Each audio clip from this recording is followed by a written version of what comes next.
আসসালামু আলাইকুম গাইস, কেমন আপনারা সবাই?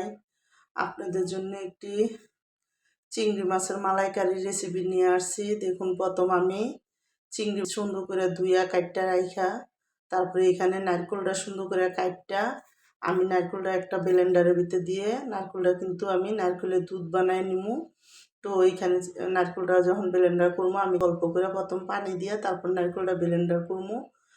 আর এদিকে দেখুন আমি একটা মশলা বানাইতেছি।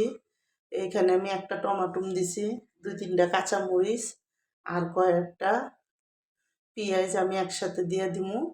তো কাঁচামরিচটাও দিলাম আর পেঁয়াজটাও আমি এখানে দিয়ে দিমু, বেশি করে কটা পেঁয়াজ। তো একসাথে আমি এটা একটা ব্লেন্ডারের ভিতরে সুন্দর করে দিয়ে আমি এখানে কিন্তু একটা পেস্ট বানাবো। তো আমি এখানে এই পেঁয়াজটার সাথে একটু দিছিলাম, সর্ষা দিছিলাম, ওটা আপনাদের দেখাইতে ভুলে গেছি। তো সর্ষাটা আর ওটা একসাথে বাইটটা নিছি। আর এদিকে দেখুন আমি নারকেলের দুধটা সুন্দর করে বানায়া তারপরে কিন্তু আমি এখানে নারকেলের দুধটা আমি সুন্দর মতন সেক্কা দিছি। তো আমি সাবাটা নিমু না, শুধু দুধটা নিমু। আর এদিকে মশলাটাও আমার ব্লেন্ডার করা হয়ে গেছে। আর দেখুন আমি এদিকে বড় বড় চিংড়ি মাছটি সুন্দর করে ধুইয়া নিছি।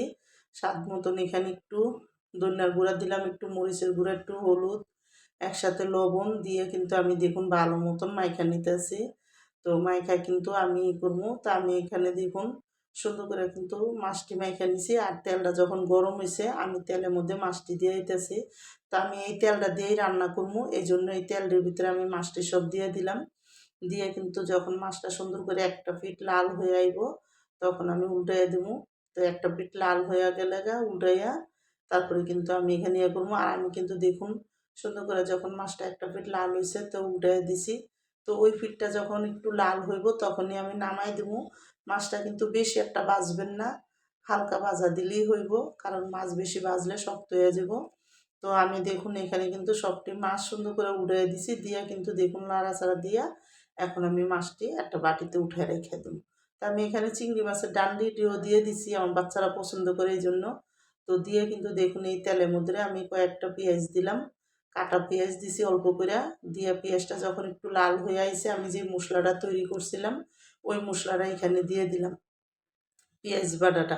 আর স্বাদ মতন এখানে লবণ, ধনিয়ার গুঁড়া 1 চামচ, আর 1 চামচ কম মরিচের গুঁড়া, 1 ছোট্ট চামচে এখানে হলুদের গুঁড়া, আর আমি এদিকে একটু গরম মশলার গুঁড়া দিছি। দিয়ে কিন্তু দেখুন পানি দিয়া সুন্দর করে আমি মশলাটা কষাই নিব। এই মশলাটা ভালো মতন কষাইতে হইব, কারণ দুধ দিয়ে কিন্তু মশলাটা কষানো যাব না। এই জন্য দেখুন আমি মশলাটাকে সুন্দর মতন কষামো, কষাইয়া চিংড়ি মাছটার সাথে দিয়া একটু কষানো। তো দেখুন মশলাটার সাথে চিংড়ি মাছটা দিয়া যখন একটু কষানো হয়ে যাব আর মশলাটাও সুন্দর করে চিংড়ি মাছের সাথে মিলে যাব তখন এখন আমি দেখুন তারপরে সুন্দর মতন কিন্তু কষাইয়া এখানে এখন আমি নারকেলের দুধটা দিয়ে দেবো। তো আমার এদিকে কিন্তু চিংড়ি মাছটা কষানো হয়ে গেছে। আর আমি দেখুন নারকেলের দুধটা সুন্দর করে লাড়া দিয়া তারপরে আমি নারকেলের দুধটা দিয়ে দেবো। দিয়ে কিন্তু ভালো মতন আমি করবো, এটা ভালো করে লাড়া দিয়া মশলাটা সুন্দর মতন মিলাইয়া তারপরে কিন্তু আমি এই তরকারিটা সুন্দর মতন রান্না করবো যতক্ষণ একটু শুকনো। আর আমি এটা অনেক একটু ভালো বুনা বুনা করে রান্না করবো, জলটা বেশি রাখুন না। তো আমি দেখলাম যে লবণটা ঠিক আছে নি, তো লবণটা দেখছি ঠিক আছে, কারণ এটা বুনা বুনা হইলে আরও লবণ হয়ে যাব।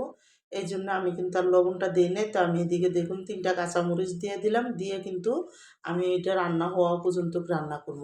আমার এই চিংড়ি মাছের মালাইকারি রেসিপিটা যাদের পছন্দ তারা লাইক সাবস্ক্রাইব দিয়েন প্লিজ। আমার ভিডিওটা আপনারা বেশি বেশি শেয়ার করে দিয়েন আর সাবস্ক্রাইব করে দিয়েন। আর আমার এটা অনেক বন্ধুরা রিকোয়েস্ট করছিলেন চিংড়ি মাছের মালাইকারি রেসিপিটা দিতে, এই জন্য আমি দিছি, আপনারা সবাই দেখে নিয়েন। তো দেখুন আমি এখানে 1 চামচ চিনি আর একটু গুঁড়া দুধ দিয়ে দিছিলাম। দিয়ে এখন কিন্তু 1 চামচ আমি জিরার ফাঁকিও দিয়ে দিলাম। দিয়ে কিন্তু আমার রান্নাটা কিন্তু দেখুন সুন্দর মতন হয়ে আইছে। আর আমি এখানে আর একটু ধনিয়া পাতা দিলাম যাতে মজা লাগে, এই জন্য।